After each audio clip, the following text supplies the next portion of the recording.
excavation work will start in France in the coming weeks to find the bodies of about 40 German soldiers who were shot dead by resistance fighters during the Second World War. The fate of the German prisoners of war only came to light after a former resistance fighter broke a nearly 80-year silence to say he'd witnessed the killings. Our correspondent in Paris, Hugh Schofield, takes up the story. Edmond Réveil, codenamed Papillon or Butterfly, was 18 years old in 1944 and a member of the resistance in the mountainous Corrèze department of central France. In the period immediately after D-Day, there was an attempted uprising by the resistance in the town of Tulle, savagely repressed by the Germans, but before that some German soldiers were taken prisoner.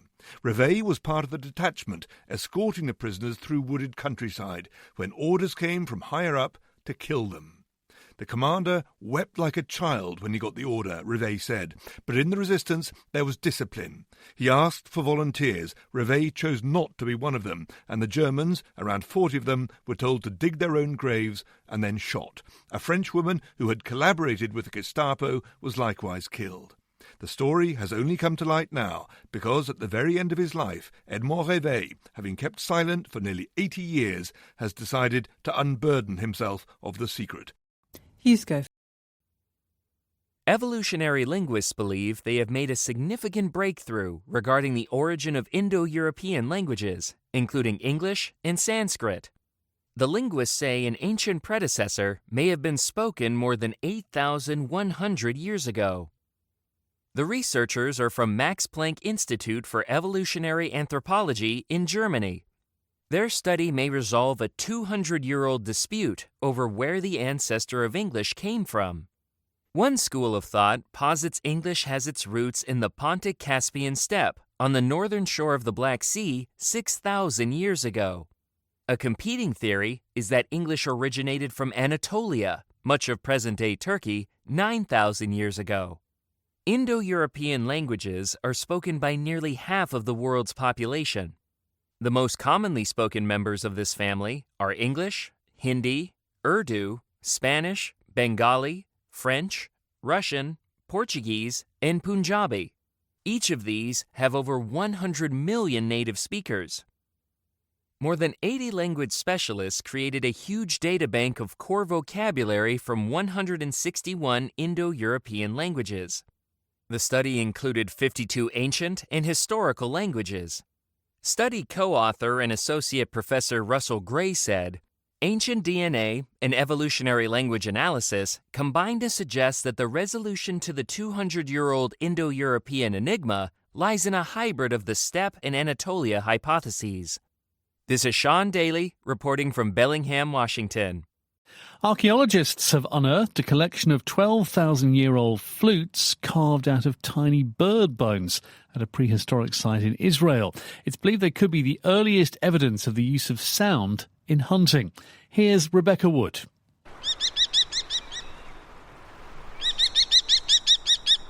The sound of a common kestrel. And that's a sparrowhawk. Two birds of prey that archaeologists believe hunter-gatherers may have tried to imitate when looking for food tens of thousands of years ago. And the evidence they have is the discovery of 7 tiny waterfowl wing bones with small holes bored in them, a sort of flute that might have been used to recreate bird calls. The specimens were found in wetlands in the Hule Valley in northern Israel, known to be a settlement site from the Natufian period of hunter-gatherer communities. One of the theories suggested in the Nature Science Report journal is that hunters positioned themselves near the waterfowl and would use the sounds of the flute to scare them, making them take off in all directions and giving the hunters a better chance of catching their lunch. Well, if that is true, experts at the Israel Antiquities Authority say these instruments would be the earliest evidence of the use of sound in hunting. An alternative theory is that the flutes could have been used to make music, but that wouldn't earn them any kind of exciting title, as Slovenia already claims it owns the world's oldest musical instrument, a 60,000-year-old Neanderthal flute, discovered in a cave that now resides in the country's National Museum. Rebecca Wood reporting. Pat Mathey. Wartime letters written to French sailors in the 18th century and confiscated by the Royal Navy have been opened for the first time. The letters, bound with a ribbon, have been gathering dust in a storage unit, as Justine Green reports. The letters, written in 1757 and 1758, were intended for the crew of the French warship the Galatea. Wives, fiancés, parents and siblings sent the missives to their loved ones, but they never reached them. The ship was captured by the British and the letters ended up in storage. A Cambridge University academic, Professor Renaud Morieux, unearthed a collection of 104 letters from the National Archives at Kew. He believes officials opened 2 of them to see if they had any military value, but decided they just contained family stuff and put them away. C'est-à-dire que l'administration de la marine britannique, l'amirauté, The British Naval Administration, the Admiralty, set these letters aside on the assumption that they would forward them to the prisoner crew, and then either through lack of time or incompetence or simply because they couldn't find these prisoners who were dispatched to various English prisons, they were forgotten. And there they remained for over 250 years. The notes make for fascinating reading, with one wife writing, "I could spend the night writing to you," and another, "I cannot wait to possess you." Professor Morieux says they're not unique to France or the 18th century and reveal how we all cope when separated from loved ones. Justine Green. And finally, to a success story in the world of penguins.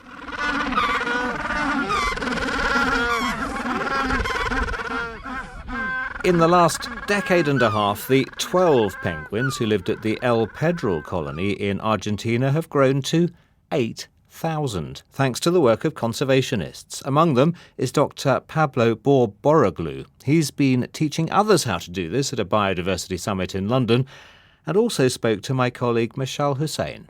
So when we first discovered this colony 15 years ago, there were 6 pairs of nests. They were exploring, prospecting, looking for a safe and secure place to nest, But it was a mess because there were reckless people visiting the area. They were throwing garbage everywhere. They would go with dogs that were a threat for penguins. Also, they would make barbecues and setting bushes on fire where the penguins were nesting. And of course, there was a lot of human disturbance because not everybody respects penguins as we think. So there was also a problem with plastic pollution, coming from the fisheries, but also from these reckless people. So we started to protect the colony and restricting the access of these people. But it was not easy because we have a lot of incidents with army trespassers and vandalism. But then we knew that we had to protect it. And then penguins responded because the colony started to grow, and from those 6, the next season we have 40 and 70 and 500, and then we implemented an ecotourism operation. We helped the landowners to do that, so that generated jobs and incomes for the local community.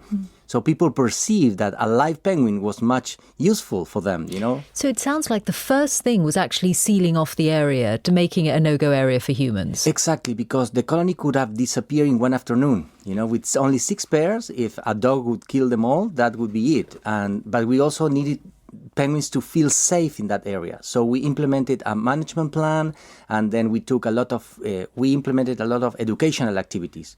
We took kids to remove all the plastics from the beach and from the nesting area, different activities in terms of education. So people perceive that they could be part. And this is part of what we are sharing now at the Whitley Fund for Nature Summit that we're having this week. We're all coming here to share our stories. And at the beginning, you are so right, because you were facing, these people coming with guns, cutting the fences to trespass, trying to do what they've been doing forever. So we work with the government and with the landowners to create a wildlife refuge. So with that kind of level of formal protection, help us to, stop these people from coming in. And now, as you said, we have 8,000 breeders. So the sound that we just heard is what you hear in the morning when penguins are leaving to the ocean to get food, and also in the afternoon. So penguins, they don't thank you, but you feel that, in the air, because when you are there, it's a fantastic moment. Yeah. And it's one of the most amazing wildlife spectacles on the planet. That was the conservationist Dr. Pablo Borboroglu. More than 350 antiquities are being returned to Greece after a legal battle lasting nearly 2 decades. The items, which date from the Neolithic to the Byzantine era, were recovered from a key figure in the illegal antiquities trade. Here's our Europe regional editor, Sasha Schlichter. This collection includes a 6,000-year-old Neolithic-era statuette carved in white stone, a 5,000-year-old Cycladic figurine, and a fragmented bronze statue of a young Alexander the Great, dating from the 2nd century. All had been in the possession of the now disgraced British art dealer Robin Symes. Greece's culture minister said the battle to repatriate the collection had begun in 2006, when the Greek authorities started investigating Symes's activities. Greece's most famous cause is the return of what are widely known as the Elgin marbles, taken from the Parthenon and now displayed in the British Museum. Sasha. Leonardo Rocha. Here in the UK, Manchester University Museum in the north of England has started the process of handing back dozens of artefacts belonging to an indigenous community in Australia. The return of these objects is part of a larger effort by Western countries to repatriate artefacts that were taken from former colonies. The objects in this case were taken from the Anindili-Aqua community on an island off the coast of Australia. Beth Timmins watched the handing back ceremony in northern England.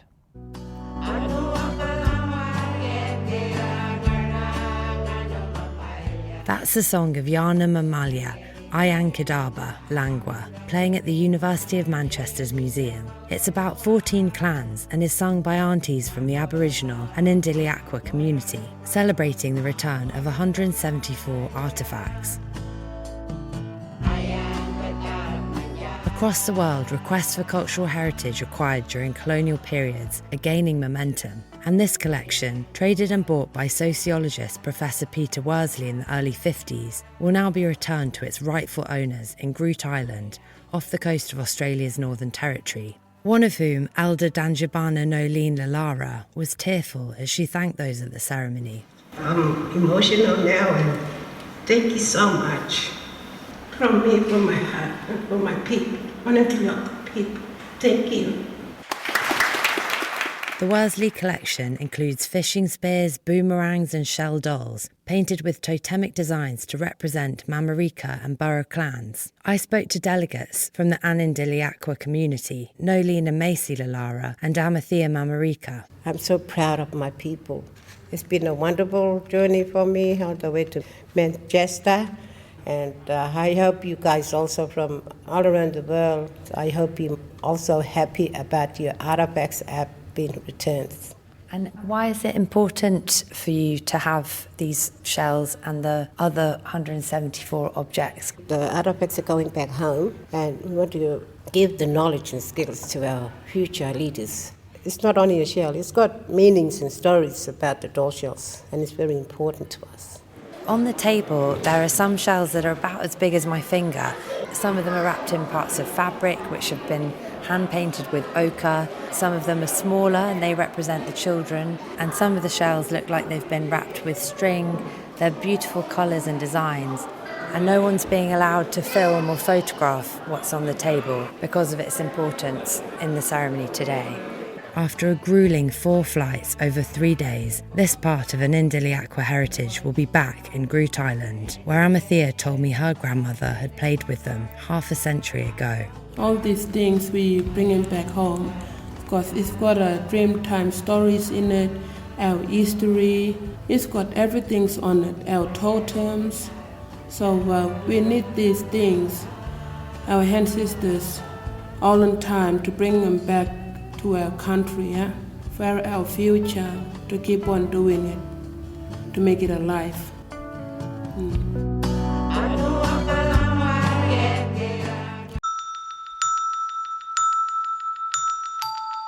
While the British Museum benefited from the Rosetta Stone for 200 years, I think Egypt now deserves to have it back. It represents cultural violence for Egypt. We cannot change the past, but we can correct it.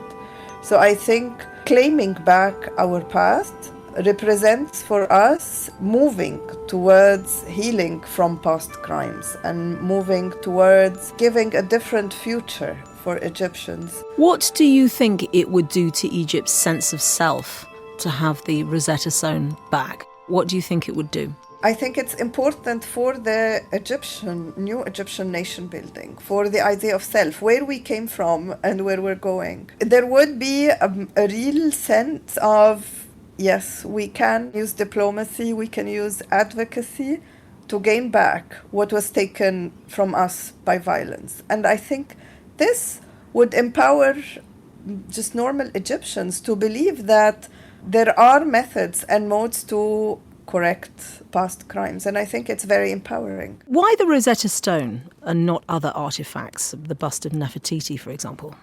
Oh, don't worry, we're actually starting a campaign by December for the bust of Nefertiti. We found 400 pages of Egyptian correspondence at the Egyptian National Archive. We're going to put that up with another petition to restitute the bust of Nefertiti. So we started with the Rosetta Stone and then we're moving on to Nefertiti.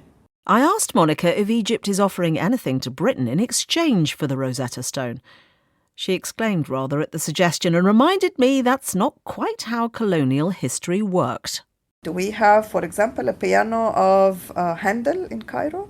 Do we have any British cultural objects that we can say this is an exchange of culture? Can we have the Queen's crown or the King's crown now? We don't. So this is not an equal exchange of culture. But she's optimistic that the British Museum will ultimately see it as in its own interest to return the Rosetta Stone. At some point, the change will come from within, because I think the British people will no longer want to have loot and spoils of war as part of their museums. So I think the ethical makeup of the museum itself will have to change. They will not be able to resist. People will look 20 years from now on the British Museum as the cave of Ali Baba, not as an institution that propagates equality, culture, and human rights. Monica says her petition to have the Rosetta Stone returned is part of a much wider global campaign. This is not just Egypt, it's much bigger. It's decolonizing museums and transforming the museums from an institution of the 19th century that was built on cultural violence and blood and war to a more ethical institution that can take part in the 21st century. Increasingly, museums are more inclined to return items to their country of origin as part of a reckoning with the past. So how does this work? And what are the agreements that underpin the passage of artefacts back home? Repatriation. There are many recent examples of items being returned to their home countries. The Metropolitan Museum in New York gave back 45 objects that were taken from Cambodia during the country's years of war. A London museum sent back many bronze sculptures to Nigeria, and Yale University returned dozens of antiquities back to Peru, where they're now on display at the foot of Machu Picchu. There are now many precedents for the restitution of cultural property, particularly from nations that historically, because of war or other situations, weren't able to protect their heritage. Our third expert witness is Dr. Chip Colwell, Senior Curator of Anthropology at the Denver Museum of Nature and Science. You know, I think in many ways, these countries have always wanted these items back. It's just they really haven't had the political will and the ability to reclaim these items. I think the will has long been there, but we are seeing a movement. You know, I think once those floodgates have opened, you're seeing the flood. So there's a different kind of language that countries can use to reclaim their heritage. And there's a different sense of right and wrong within the museum world as well. But he says that different viewpoints on the matter still remain. I think it all comes down to perspective. If you're in the UK and you've seen it there and your grandparents saw it there and it's been there for centuries now, I think a lot of people see it as part of the UK's heritage. But if you are from Egypt, I think you see it as part of your heritage. And if you're from other places, I think you're a little more confused because you can see the different perspectives. These returns, often very publicly trumpeted, remain largely a matter of goodwill because the legal avenues to force them to happen are very limited. There's very little that source countries can turn to legally to regain their heritage. There is an international treaty called the 1970 UNESCO Convention, which allows some countries to reclaim some particular kinds of objects. But it's very limited in what can actually be returned because countries have to set up bilateral agreements, and then it only applies to very narrow items. So this leaves countries who want things back relying on moral arguments and persuasion. In some cases, you might see a delegation go to a museum and quietly ask for their return. In other cases, there might be kind of more official diplomatic channels in which there's conversations at the nation-to-nation level. And then you can try to turn the possession of these items into a public controversy to try to shame and pressure museums into returns. Some museums certainly see it as being to their own advantage to restore pieces back to the original owner. There is a kind of symbolic power in returning items, especially for those institutions or countries that want to confront these histories, that are willing to address errors or mistakes that were made by their forebears. So, as part especially of the decolonization movement, the idea of making repairs or fixing the harms that were done in the past, the return of these items has incredible power. Chip sees this way of thinking as part of a broader shift in the way that societies view the preservation of culture. What is it to be a nation or part of a nation? These questions of repatriation fit right in there because this is a question not just of our past, of figuring out what we've done wrong, but it's also trying to make a different kind of world for ourselves. Such philosophical questions are, of course, very important. But in the case of the Rosetta Stone, there are some other factors influencing whether the British Museum is ready to return it. Time for our fourth expert witness.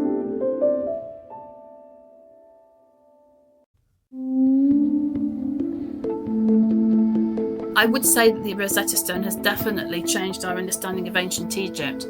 Our first expert witness is Joyce Tildesley, Professor of Egyptology at the University of Manchester.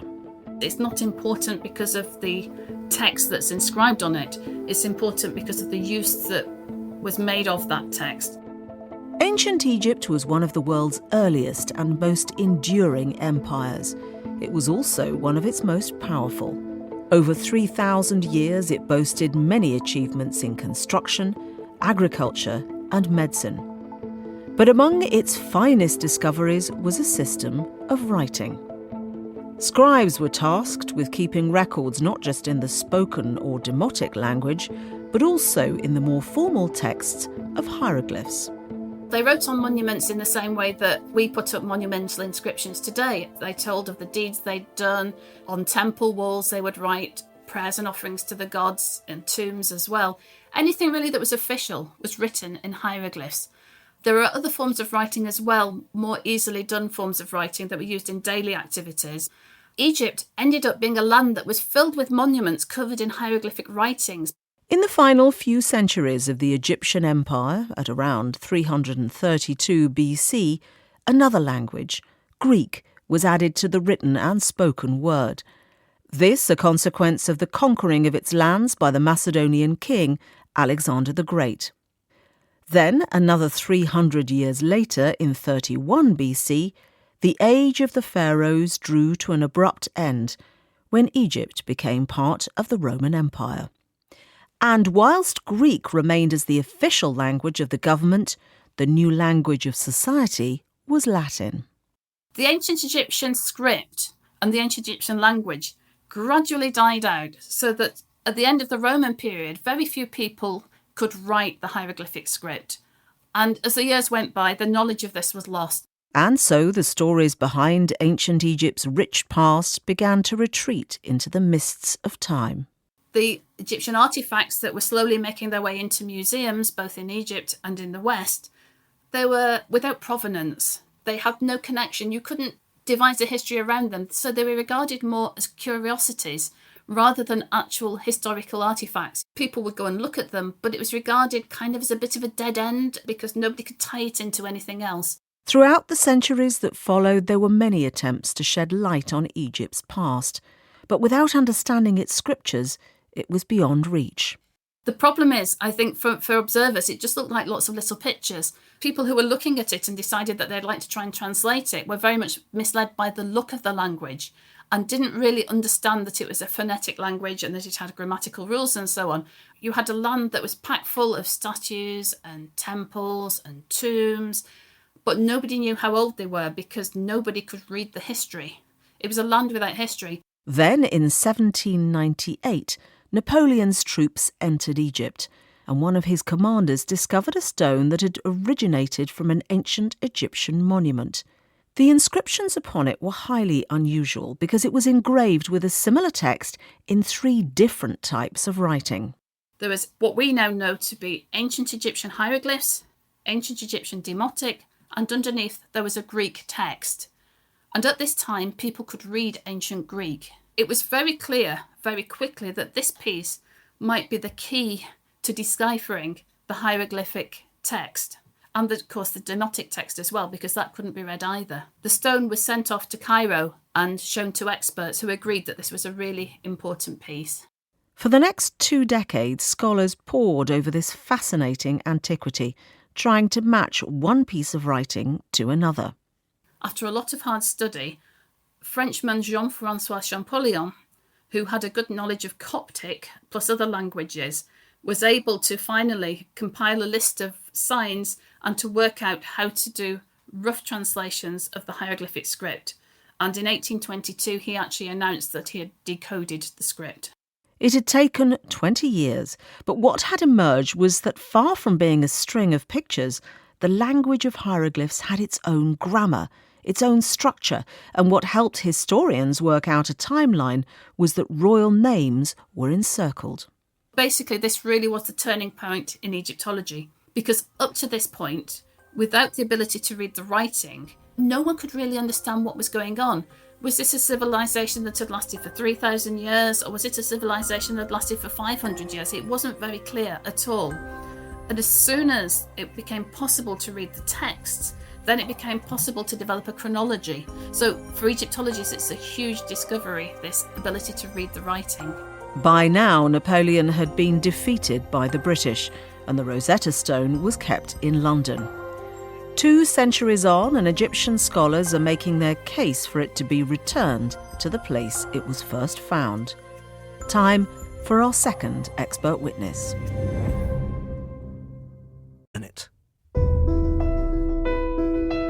The British Museum in London first opened its doors in 1759 and welcomes several million visitors every year.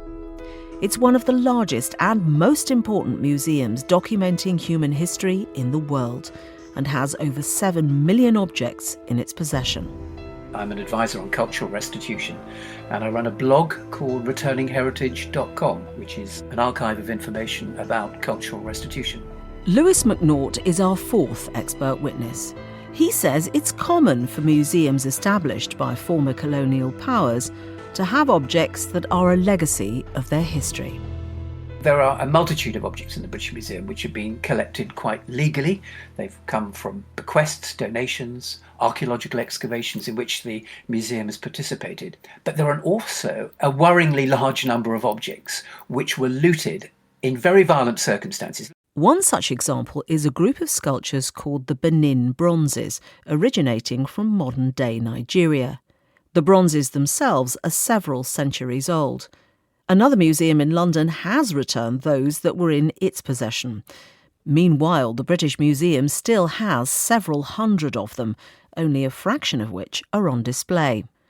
They were taken in 1897 from Benin City by British forces, whilst they were seeking to establish imperial rule over the region. It was almost a right of conquest that you could procure any item that you saw lying around and assume that it is your possession. So it's absolutely clear that looting, pillaging, plundering, whichever word you wish to use, was part of the game. It was the big game to assert power and control over the populational community that the colonial power was taking over. So it was free game, a free-for-all, and that anything goes. Another similar example is a series of sacred tablets from Ethiopia. These were taken when British forces mounted an expedition to free hostages being held at a mountain fortress. They went on to ransack its church, removing a whole series of highly sacred plaques, which, it may be worth noting, had themselves been taken by force. Since they entered the collection, not one of them has ever been exhibited. They've never been made available for study. They've never been photographed. If you were a trustee of the museum and you said, I want to see them, I want to see what all the fuss is about, you would not be allowed to view them. They are so sacred, they have to be kept out of sight of everyone but priests of the Ethiopian Orthodox Church. The question begs itself, what on earth are they doing in a museum? Any museum? Perhaps the answer to that question lies in reminding ourselves of the original purpose of the institution itself. The British Museum was set up as a museum of empire. It was there, really, to celebrate the nation's imperial triumphs. Well, today we have a very different view on empire. I'm sure that any reasonable group of people would sit down and say, we're no longer a museum of empire. We're a museum that serves the nation, and the global nation as well, and that we should behave in a way which was responsible to those countries whose items were stolen. There is still, though, the rational fear that a dangerous precedent could easily be set. The museum maintains that its role is to provide an encyclopedic, a universal museum of knowledge, and that each individual item plays an important role in this wider brief that the museum has, this totality of universality to enable people to start to move between ancient Greece, ancient Britain, ancient Egypt, and ancient Pacific Islands. So it has a strong belief that its importance lies in the breadth and depth of its collection. So it's nervous about the cascading effect of if it removes one item, then it will see the departure of many others. There is another important factor, one that overarches every other consideration, and that is that the primary obstacle to returning the Rosetta Stone is in fact grounded in legality.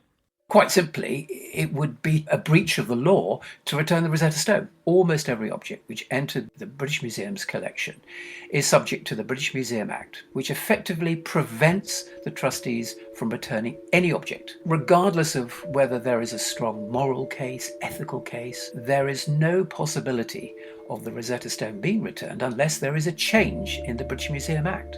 Now we return to our question. Is it time for Britain to return the Rosetta Stone? Antiquities were once commonly seen as spoils of war, but as Western societies re-evaluate the deeds of their colonial pasts, the push to return them has become increasingly common.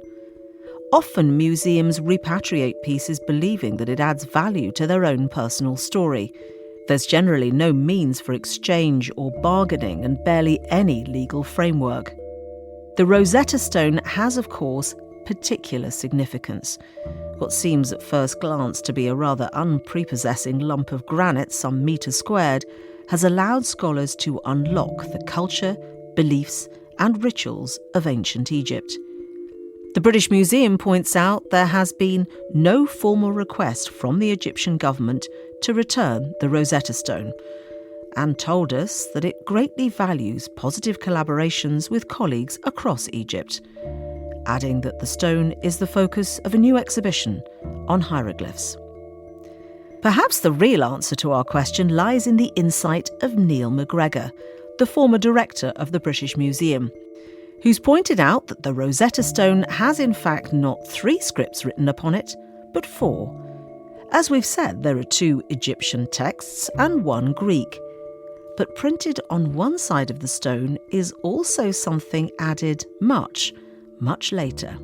It reads, "Captured in Egypt by the British Army, 1801.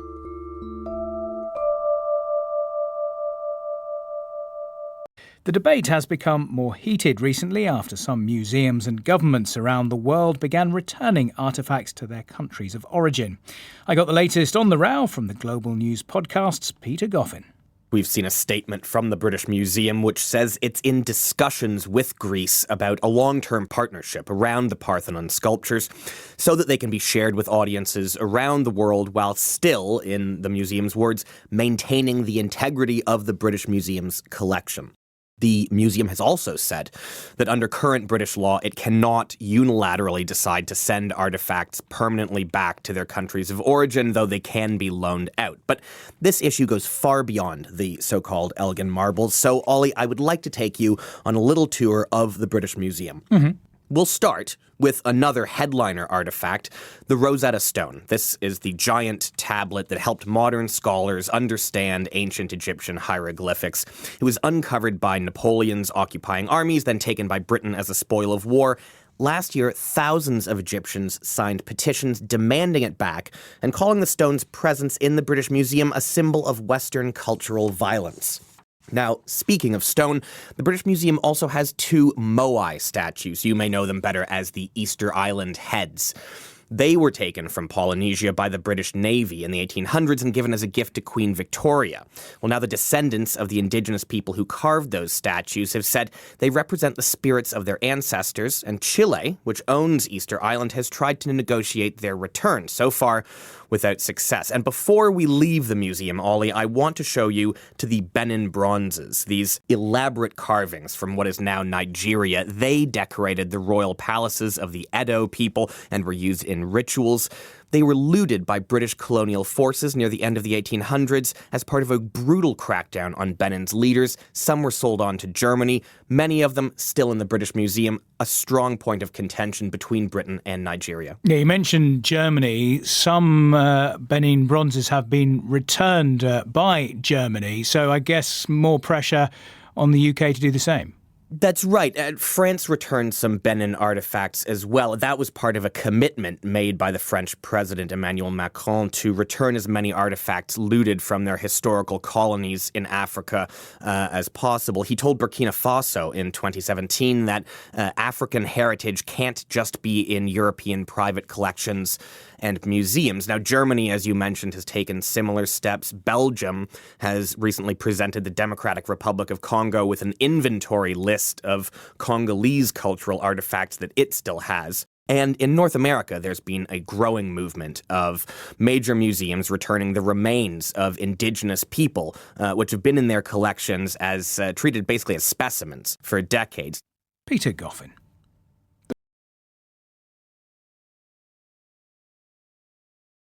Welcome back.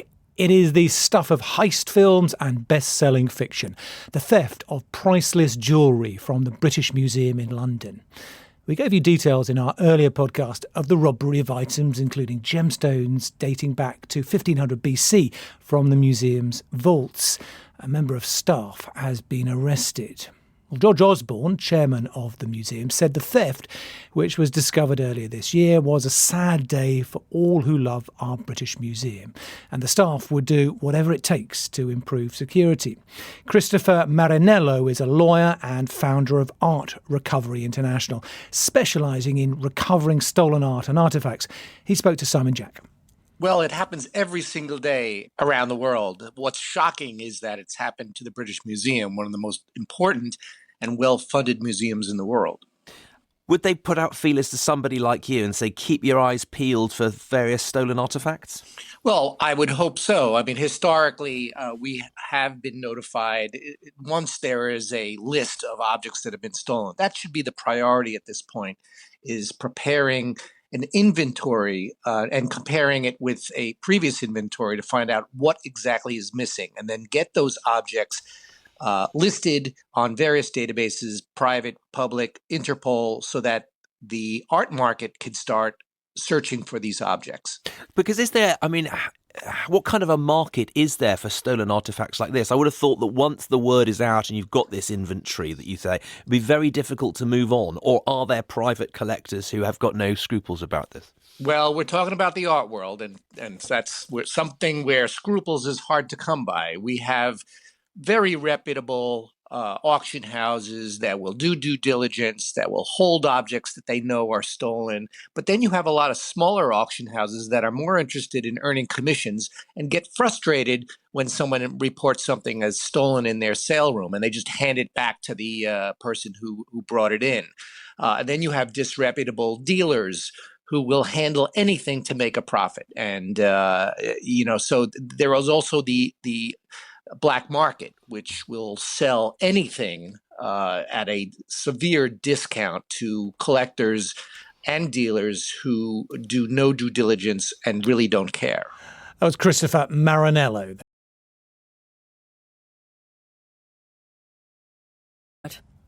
Whether countries, companies and even individual families should pay reparations for crimes of the past is fiercely debated.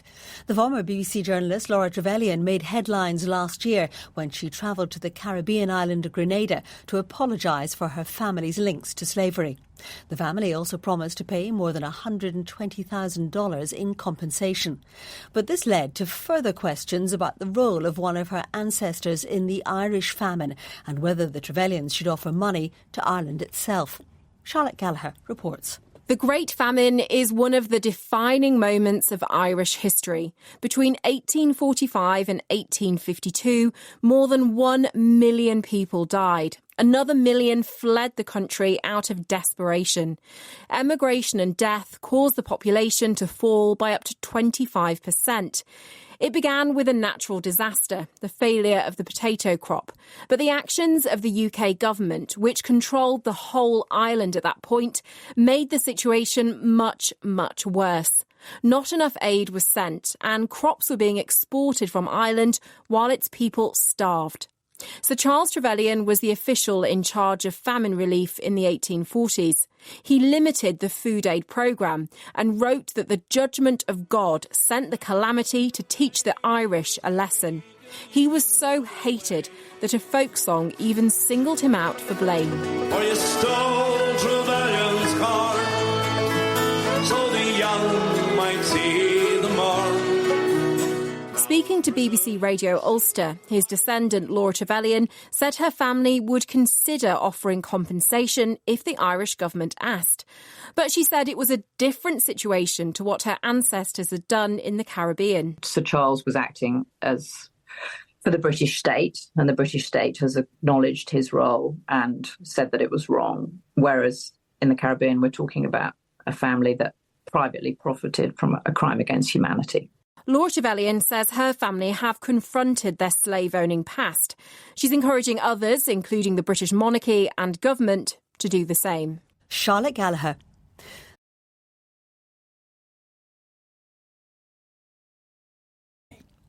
Archaeologists in Israel have discovered 4 ancient Roman swords in a cave in the desert. They think the weapons were captured by Jewish rebels nearly 2,000 years ago. Here's our Middle East analyst, Sebastian Usher.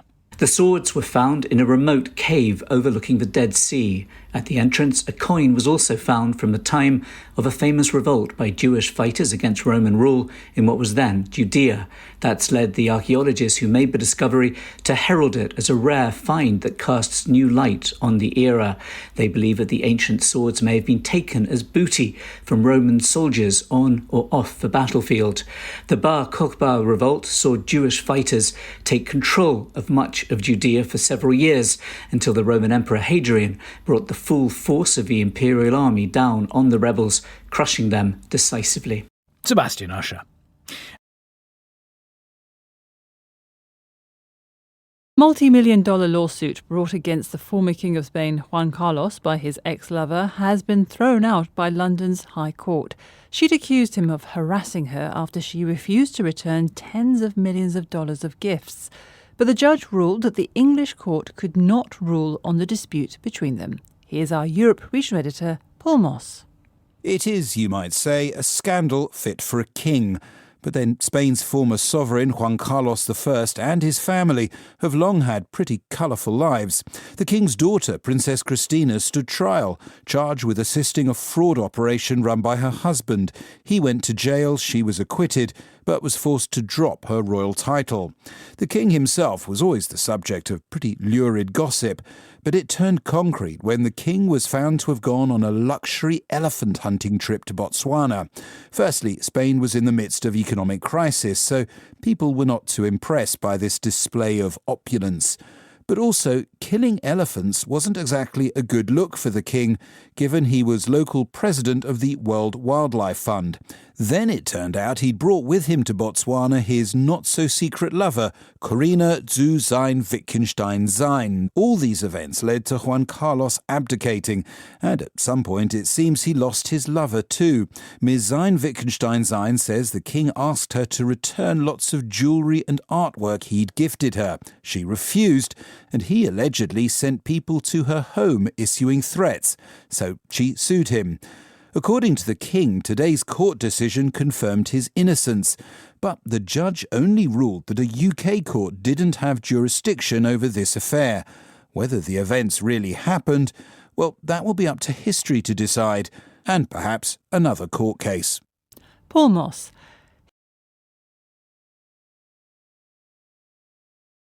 Steps.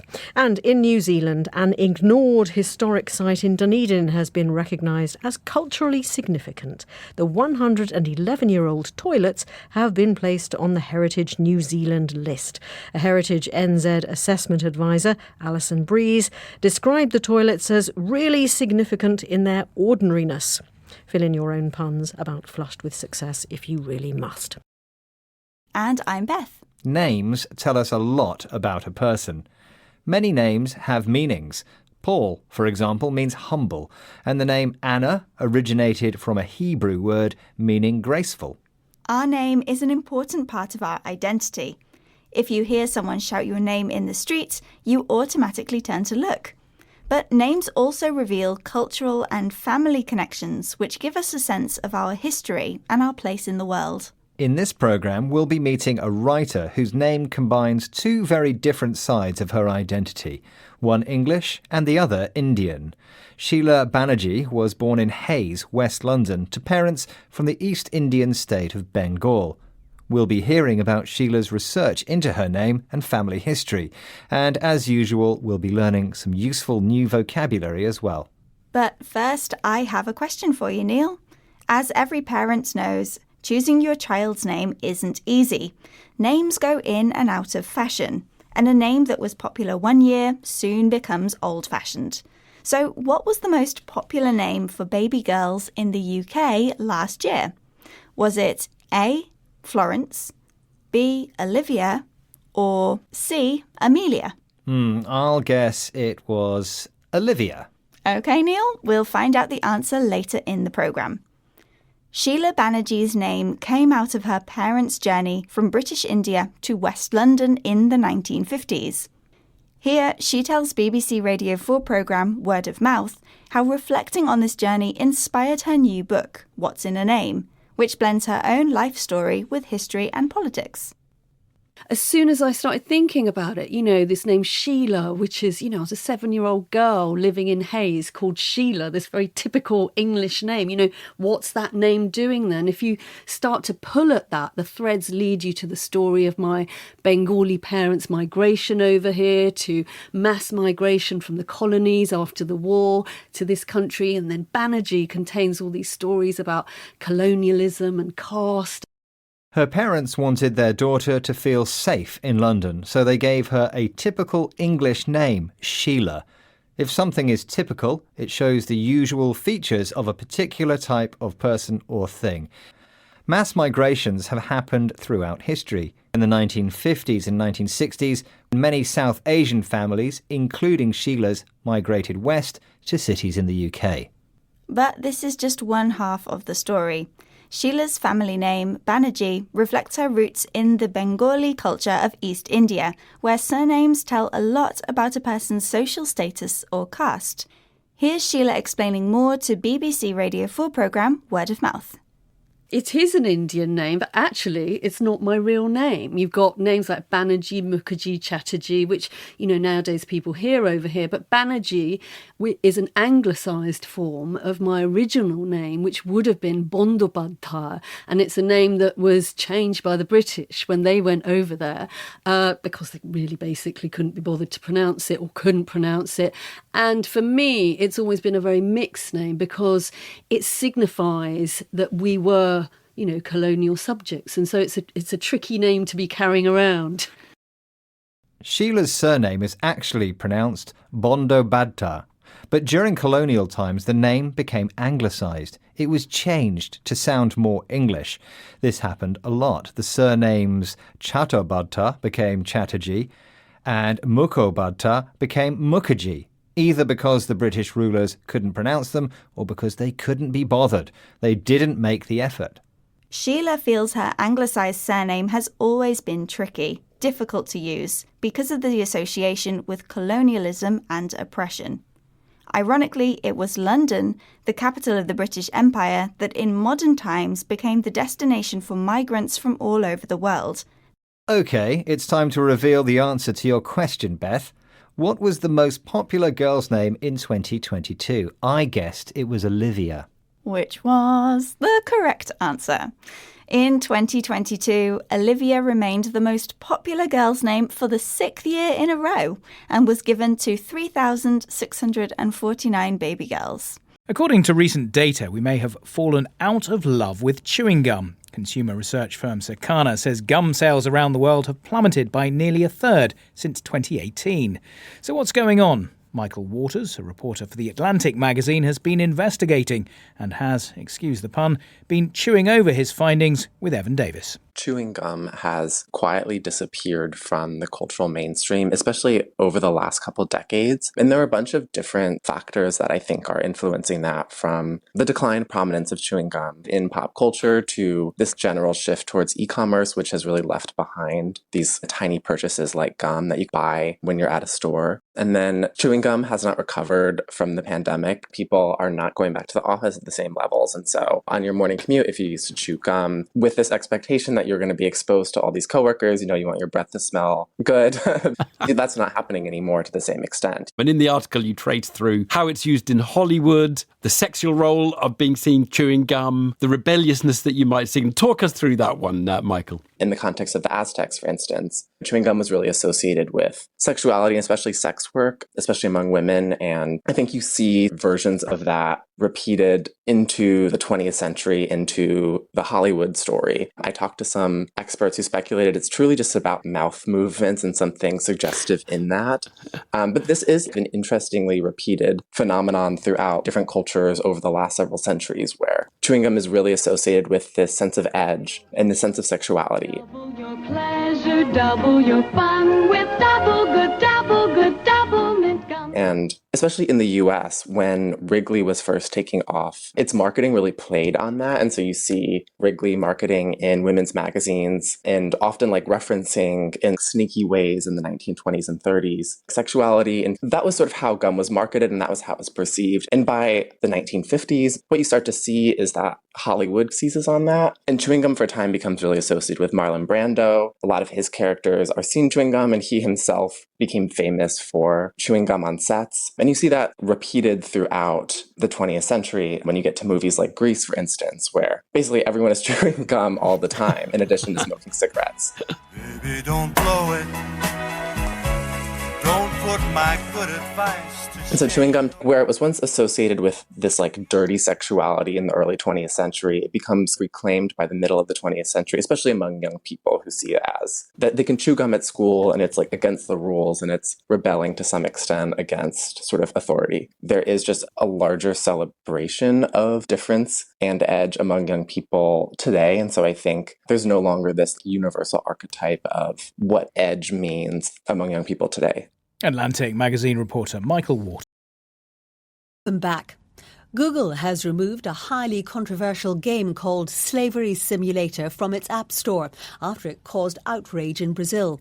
The game, which allowed players to buy and sell black characters, was downloaded more than 1,000 times before it was removed. The game makers, Magnus Games, have insisted they condemn slavery. David Lewis has been following the story. Slavery Simulator is no ordinary game. Not only could players trade in slaves, gamers were also allowed to inflict various forms of torture on black characters. Those who downloaded the app were perhaps alerted to the subject matter in the game's cover picture. A white man in a three-piece suit and sun hat with cane in hand, surrounded by shirtless black men. Players could decide: liberate enslaved characters, or game makers promise they could use slaves for your own enrichment, prevent the abolition of slavery and accumulate wealth. And, understandably, the game has been sharply criticised by some Brazilians. Blatant racism, tweeted Renata Souza, a regional politician in Rio de Janeiro. It's absurdly violent. Google and the developer must answer for this crime of hatred and racism, the black activist added. In its description, Magnus Games said the app was created for what it describes as solely entertainment purposes. The Office of Brazil's public prosecutor has said it had now opened an investigation into how the game was allowed onto the Google Play Store in the first place. The legacy of slavery in Brazil is an incredibly sensitive and emotive subject. More than 4 million enslaved people were taken to the South American country in the early 19th century. As many as 1.5 million of the 3.5 million people living in the country were slaves. The former Portuguese colony only abolished the practice in 1888. David Lewis. It's estimated that pollen allergy affects A ship described as the world's most exciting classroom is embarking on a groundbreaking voyage across the world. It will retrace the route taken by Charles Darwin, whose book on the origin of species set out the theory of evolution. Andrew Peach spoke to Stuart McPherson, leader of the Darwin 200 project. We're taking this beautiful historic tour ship following Charles Darwin's journey around the world. We're selecting the very best young conservationists from across the world. We're selecting 200 of them and bringing them to the ship in the ports to do a really intense program of training, to give them new skills and new experience, to go back to their home countries to work for the next 50 years. To change the world. That's a big objective. Just give us a bit more on how you're choosing the people and what you'll be trying to teach them, what skills you'll be trying to impart. These young people, we call them Darwin leaders, are very special. They're people that are born with the burning flame inside of them to change the world. Many of them have already done incredible things by their own initiative, planting thousands of trees or setting up conservation projects. Honestly, you wouldn't believe some of the achievements these young people have done, often as teenagers. We bring them to the ports. Basically, in a nutshell, they've got to select an animal or plant that Charles Darwin studied and do three things. Firstly, work out what's happened in its habitat over the last 200 years since Darwin saw it and visited, what's changed with the population, how it's been impacted and the reasons why. They've then got to look at the current conservation work. Is it working? And if not, why? And lastly, they've got to look to the future and work out new ways to help save that animal or plant and develop new ideas. What's the importance of Charles Darwin here? I get that it's his route, but I suspect that the shadow he casts over this whole project is much bigger than that. Many people remember Darwin as an old guy with a beard that wrote a book on evolution, but the reality is that he was 22 years old when he stepped aboard the Beagle and started journeying around the world. He didn't just discover and study evolution. He studied a rainbow of other subjects, from mountain formations to the formations of atolls to the role of earthworms forming soil and so many other subjects. This man changed the world with his mind. And in a similar way, we want to help create a better world by creating new minds and making new people think about the future.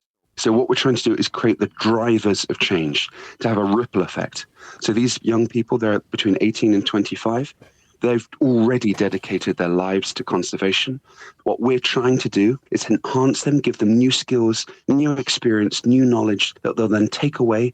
Can you imagine the impact of 200 of these incredible people in different parts of the world? Think 200 Jane Goodalls, 200 Sylvia Earls. But one of the key things is to meet each other. This is the one advantage they'll have over even someone as amazing as Charles Darwin. They'll be able to have a network of people involved in similar work in different parts of the globe. That's absolutely right. It's when people come together, it's when organisations collaborate and work, that's when you get the synergy, and that's when you get a multiplier effect of what can be achieved. Broadly, where does the route take the tall ship before it finishes?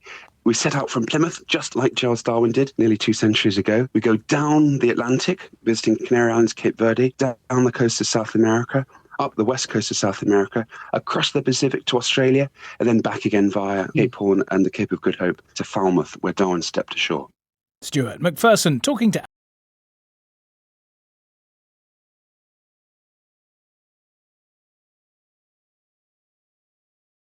A major new excavation is underway in Pompeii, the Roman city that was destroyed by a volcanic eruption back in 79 AD. The new dig is in a building that has a bakery that's around 2,000 years old, as well as bedrooms and a kitchen. There have already been some significant finds, including frescoes, an unusual shrine and 3 skeletons. Our science editor, Rebecca Morell, has had exclusive access to the site in Italy. I've come to one of the main streets of Pompeii. This would have been a hive of activity, but I'm about to have a look at one of the newly excavated areas here. And I'm here with Gabriel Zuchtriegel, who's the director of Pompeii. No better person to show me around. There's a doorway here. Shall we go in through the entrance? This is one of the houses we're excavating right now, and it's on Via di Nola. And we're already seeing a large part of this building, which was not so huge. So we're standing now in the atrium, which is kind of the entrance hall. You can clearly see the kind of structure of the building, the walls, the rooms off to the side, a fresco at the back as well. So this would have been the sort of centerpiece. And what's this sort of white tiled area? I can see some beautiful white mosaic tiles. The impluvium. So you get the atrium normally had an opening in the roof, and you had the water. When it rained, the water would pour down and be collected in this kind of bassin, and then conducted to an underground cistern. And so people would have water in their houses. Only later then get water from the aqueduct. And let's just head through to these rooms over here to the left. I mean, part of the thing has been figuring out what each room has been used for, but this one is so glaringly obvious. This is a huge oven, isn't it? I mean, this isn't a kind of oven that would be in a home, presumably. This looks like a big commercial oven for a bakery. Right, and it's some kind of it's almost industrial, because you get, on the one hand, on the right side, you have a room where they prepared the impasto, and then they would hand it in through a small window, and it's already in front of the oven, so you only have to put it to push it inside, and then on the other side, in the left side, there's another small window, and then at the end you get the bread, and you sell it here. Maybe here in this house, maybe you bring it to other places. I mean, it's crazy because it doesn't look unlike maybe some of the sort of ovens you might see in Naples today. It looks so modern with the brickwork and the huge archway at the beginning. I mean, you can instantly see that's... It's the same system. Right? Yeah. It's the same form inside, this kind of, vault form, which still today they use in Naples for making pizza. It's the latest discovery to emerge in Italy from the ruins of the ancient Roman city of Pompeii, which was buried by a volcanic eruption nearly 2,000 years ago, which killed all the inhabitants who hadn't managed to flee. 2 male skeletons have been uncovered, and it's thought that they probably died in an earthquake that struck at the same time as the devastating eruption of Mount Vesuvius. Judy Frankel has the details. Archaeologists unearthed the skeletons during excavations at the Insula of the Chaste Lovers, an area of Pompeii made up of several homes and a bakery. The remains are thought to belong to 2 men in their mid-50s, who most probably died after a building collapsed on top of them. They have several fractured bones, and one of the men seems to have raised his arm to try to protect himself from the falling wall. The skeletons are remarkably well preserved. The director of the Pompeii Archaeological Park, Gabriel Zuchtreugel, said the discovery brought home the human hell of the tragedy. This house was not particularly luxurious. It was more of a workplace with many objects, such as amphora and cooking pots, and they were doing lime work. There were amphora with water used to plaster the walls. We see a city here in transformation that was trying to recover, but then, with the eruption, everything is crushed in just 2 days of hell. Since the first excavations of Pompeii in 1748, more than 1,500 of the estimated 2,000 victims have been found. The last discovery was in 2020, when the skeletons of 2 men, believed to be a wealthy man and his slave, were found in a villa in the outskirts of the city. Judy Frankel.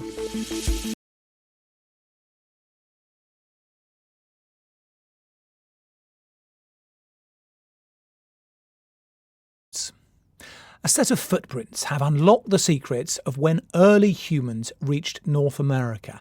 The prints were found in New Mexico, and scientists say they're 23,000 years old. And that means our distant ancestors were happily coexisting with the wildlife there for far longer than we used to think. Claudia Cockrell reports. The last ice age ended about 12,000 years ago, and with it went animals like the woolly mammoth, the ground sloth, and the saber-toothed tiger. It's long been thought that humans had arrived in North America around this time and may have hunted the animals to extinction. But in 2021, scientists discovered fossilised footprints at the White Sands National Park in New Mexico. They worked out how old the footprints were by dating some seeds which were embedded in the same layer of earth. And their age suggested that humans could have reached North America up to 10,000 years earlier than we thought. Now, new research has been published in the academic journal Science, which backs up the original findings. Sally Reynolds is a professor of paleoecology who was part of the research team. We did think that humans couldn't possibly have made it into North America prior to about 16,000 years because there were these massive ice sheets in the way. Either we migrated earlier, perhaps the ice sheets weren't the Great Barrier that we have been thinking that they were, or, excitingly, that there were probably multiple routes that were used by early humans to make it into the region, and that's exciting. If the findings are correct, then it means that humans and Ice Age animals lived on the same land for many thousands of years longer. We thought humans must have made a devastating initial impact in the ecosystems into which they merged, they moved, because as soon as the humans appeared, large animals start dying left, right and centre. The work at White Sands extends the period that we were living with the megafauna, and it's clear they were not as initially devastating as we had first supposed. That was Claudia Cockrell.